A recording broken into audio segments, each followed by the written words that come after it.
斗罗大陆2绝世唐门第77集日月皇家魂导器学院与唐门战队提前在魂师大赛的循环赛上碰上，不过剧情方面做了改编，王冬儿没有杀人，周星浩输不起暗算王冬儿，霍雨浩霸气护气，唐门最终战胜日月战队。下面就让我们一起来深入看看吧。虽然唐门和日月皇家魂导器学院以及史莱克学院都分到了第1组了，不过唐门率先与日月皇家魂导器学院开打。要知道，在上一届魂师大赛，2个战队就结下了恩怨，如今仇人相见也是分外眼红。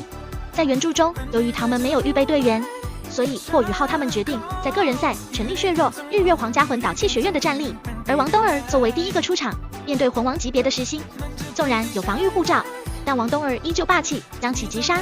只不过动画对王冬儿杀人做了魔改，估计也是怕影响不好，直接改成了王冬儿击败石星，仅仅是把石星给打断了一条手臂而已。就如同上一届魂师大赛的情况一样，把杀人变成了打成重伤或者缺胳膊断腿。王冬儿打伤了石星之后，并没有下场，反而是继续挑战，迎来了日月皇家魂导器学院的第2个选手，也就是魂王周星浩。虽然周星浩是重炮之王，光是站在那里就火力覆盖，打得王冬儿不停的闪躲。不过王冬儿凭借实力，不但躲过了一轮又一轮的炮火，而且还霸气将其击败。只是周星浩输不起，明明裁判都暂停了比赛，宣布王冬儿获胜，可周星浩居然趁着王冬儿背对着自己离开，居然直接释放了胸前的魂导炮，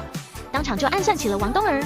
这一点倒是与原著差不多，而且周星浩背后暗算，虽然没有将王冬儿杀死，但却让王冬儿受伤了，当场口吐鲜血，击倒在比赛场上。面对王冬儿被偷袭暗算，官方还是还原了霍雨浩霸气护气的名场面。只见霍雨浩直接释放了精神攻击，当场命中周星浩，让他的魂导炮攻击轨道有所偏移，这才保住了王冬儿，只是受了皮外伤。不过霍雨浩霸气护气的气势有点弱，原著中霍雨浩当场就射杀了周星浩，可动画却仅仅是射杀了周星浩的眼睛。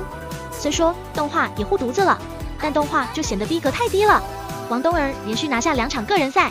和菜头又拿下了1场个人赛，3场个人赛就让唐门重创了日月皇家魂导器学院3名主力队员。本来邵红尘亲自上场，也准备重伤唐门主力队员的时候，而霍雨浩却当场认输，选择直接进入团队赛，准备一决胜负。可是邵红尘比以前要沉稳了许多，分析利弊，最终决定团队赛认输。毕竟日月皇家魂导器学院的主力队员只剩下4位，以4打7，胜算不是很多。就这样，唐门成功战胜了日月皇家魂导器学院。以上就是本期的全部内容，各位看官，你们觉得本集怎么样呢？欢迎大家一起讨论。感谢你的收看，我是小红，我们下期再会。